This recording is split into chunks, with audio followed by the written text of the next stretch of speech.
Hello guys, welcome back to my new blog video. তো তোমরা দেখতে পাচ্ছ, তো আজকে আমি তোমাদের বলবো যে একটা ব্লগ ভিডিও বানানোর জন্য একটা মাইক বেশি ইম্পর্টেন্ট নাকি একটা ভালো ফোন বা একটা ভালো ক্যামেরা। তো গাইস, ব্যাপারটা হলো যে এরকম যে একটা ব্লগ বানানোর জন্য ইম্পর্টেন্ট দুটো, কিন্তু সবথেকে বেশি জরুরি ভাই তোমার ভয়েসটা। মানে যদি ভয়েসটা যদি না ভালোভাবে শোনা যায়, একটু ভিডিওর কোয়ালিটি ধরো যে একটু লো হলো, মানে কোয়ালিটি একটু হয়তো ভালো হলো না, 1080p করছো কমা ফোন ঠিক আছে, কিন্তু যদি ভয়েসটা একটু যদি তোমরা ভালো মাইক দিয়ে যদি রেকর্ড করতে পারো তাহলে কিন্তু ভিডিওটা অনেক সুন্দর হবে।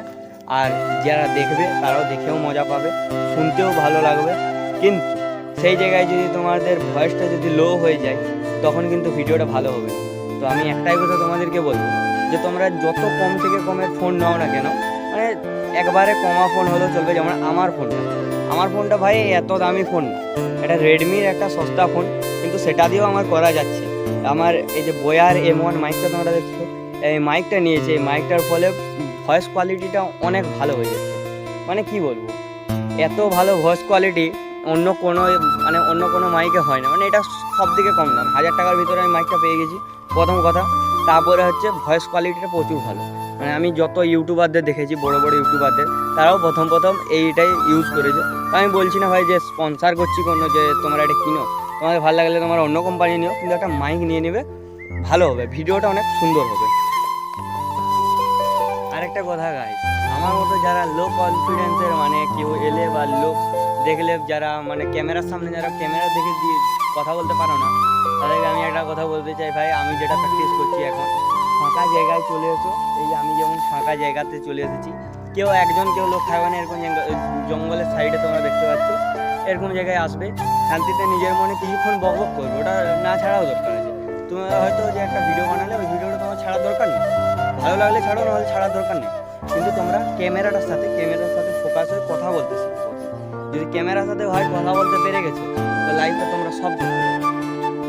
ক্যামেরাটা দেখে যদি না কথাই বলতে পারলাম, কনফিডেন্স যদি এত হলো যে আমাকে সাইড দেখতে হচ্ছে, যেমন চারদিকে আমি দেখছি ভিডিও আসছে কিনা, কেউ এলে আমি ভিডিওটা বন্ধ করে দিচ্ছি, এটা ভাই প্রথম সবার, আমারও হচ্ছে।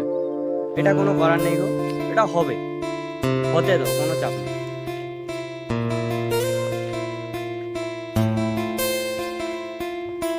আস্তে আস্তে এই জিনিসটা তোমাদেরও ঠিক হবে, আমারও ঠিক হবে। যারা নতুন ব্লগ করছো তারা অবশ্যই আমার চ্যানেলটা একটু সাবস্ক্রাইব করো। আমিও নতুন ব্লগ করছি তোমাদের মতো, টেক ব্লগ অবশ্য, যা হবে টেক হবে, বেশি টেক হবে। আর হালকা ফুলকা ঘোরার ভিডিও আমি দেবো। এই সাইডে যে ঘুরতে যাবো, হয়তো ধরো কোথাও মেলা হলো, সেগুলোতে ঘুরতে যাচ্ছি, সেই ব্লগগুলো এই চ্যানেলটাতে দেবো। কিন্তু বেশিরভাগ আমি মানে 2 বছরের ফুল এক্সপিরিয়েন্সটা আমার ইউটিউবের, আমি তোমাদেরকে সবটা দেবো। একটা ভিডিও, আমি এর আগের ভিডিওটা যেটা বানিয়েছি আমার ইউটিউব থাম্বনেলটা দিয়ে, আমি যেভাবে থাম্বনেল বানাই সেভাবে তোমাদেরকে আমি থাম্বনেলটা শিখিয়ে দিয়েছি। এবারে তোমরা থাম্বনেল হয়ে গেলো, এবারে আর বাকি যা আছে ইউটিউব ভিডিও SEO পদ্ধতি, তারপর তোমার ভিডিওটা কীভাবে তৈরি করবে, সব কিছু সেগুলো ধীরে ধীরে আমি ভিডিও বানাচ্ছি, আমি বুঝতে পারছি যে কী করলে হয়ে যাবে। আর আরেকটা কথা আমি এই ভিডিওতে আবার বলবো, যারা নতুন ব্লগার আছে তারা এই শর্ট ব্লগ ছেড়ে দেবো, মিনি ব্লগ ছেড়ে দেবো। মিনি ব্লগ ভাইরাল হবে, মিনি ব্লগে মিলিয়নে ভিউজ আসবে, কিন্তু ভাই টাকা কত পাবে? 150 টাকা।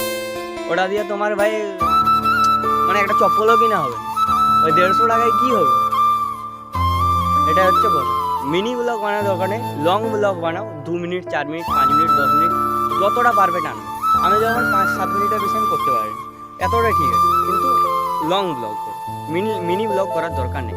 ওই শর্টে ভাই 1 টাকা, মানে 1টা টাকা তুমি পাবে না শর্টে, তোমার চ্যানেলে যত ভিউজ আছে। কিন্তু যদি লং বানাও, লং ভিডিও যদি বানাও, তাতে টাকা প্রচুর আছে। তো গাইস, গত 2 মাস ধরে আমি শুধু এটাই ভাবছিলাম যে আমি ভিডিও বানাবো, আমার কাছে একটা ভালো মোবাইল নেই। আমি প্রথম ভাবছি যে আমার কাছে একটা ভালো মোবাইল এসে যাক, আমি তারপরে ভিডিওটা বানানো শুরু করব। তারপরে আমি একটা দাদার ভিডিও দেখলাম, যে দাদাটার কথা বললাম, আর সে দাদার যে একটা বড় ইউটিউবার দাদার কাছে আমি গেছিলাম, সেও বললো আমাকে, ভাই ভালো মোবাইল দরকার নাই, তোর নিজের যদি কোয়ালিটি থাকে, নিজে যদি বানানোর ইচ্ছা থাকে, অবশ্যই ভিডিও হবে, ভিডিও বানাতে পারবি। একটা কমসে কম ফোন দিয়েও বানানো যায়, সেটা চাপ নেই, ভিডিও বানানোটা চাপ নেই, ভিডিও বানানোর ইচ্ছা থাকা দরকার। যদি ইচ্ছাই না থাকে তো ভিডিও বানাবে কেমন? যেমন আমার হয়েছিল, মানে 2 মাস ধরে ভাই চলবে, ভাই ভাবছি এই ইউটিউবারের ভিডিও দেখছি, তার দেখছি, শুধু সারাদিন রাত ফোনের রিভিউ দেখছি, মানে আমার চ্যানেলটাতে গেলে, মানে আমার ইয়েতে ইউটিউব হিস্ট্রিতে গেলে, তো শুধু আমি একদিন বসে করে দেখছিলাম যে আমি কী ভিডিও দেখি, ঠিক আছে? তো মানে আমি যা ভিডিও যেগুলো দেখি, ওই যে মোবাইলের রিভিউ দেখে আনবক্সিং রিভিউ, কোন মোবাইলটা ভালো হবে, কোন ক্যামেরা ভালো হবে, এগুলা দেখে দেখেই ভাই আমার সময় শেষ হয়ে যাচ্ছিলো। শুয়ে শুয়ে দেখতে থাকতাম, বাড়ির লোক বকছে যে তোর মানে মাধ্যমিক শেষ হয়েছে, তুই একটা কোনো টিউশনে ভর্তি হও না, সেটাও টিউশনে ভর্তিটা, সারাদিন শুয়ে আছি, বসে আছি, এই করে করে আমার দিন শেষ। ভাই তোমাদেরকে একটাই কথা বলবো, যারা করতে চাও শুরু করে দেবো ভাই, সময় নেয় না। এটা 2026, এখন কম্পিটিশনের মার্কেট। এখন যদি না শুরু করো আর কোনো দিন ভাই করাই হবে না। শুরু করবো, আমার কাছে জিনিস নেই, ভালো ক্যামেরা নেই, ভালো মাইক নেই, কিছু নেই, এই ভাবতে ভাবতে ভাই সারা জীবন কাটিয়ে যাবে, ভিডিও করা হবে না। তো তোমাদেরকে বলছি, ভিডিও শুরু করবে, ভিডিও করা বন্ধ করো। যে এরকম ক্যামেরা আছে, যেরকম ফোন আছে, সেই ফোন দিয়েই বানাও, কিন্তু ভিডিও বানাতে হবে। ভিডিও বানানো বন্ধ করলে চলবে না। আর শুয়ে শুয়ে ভাবলে আমার মতো চলবে না। আমি যে ওরকম শুরু করে দিয়েছি,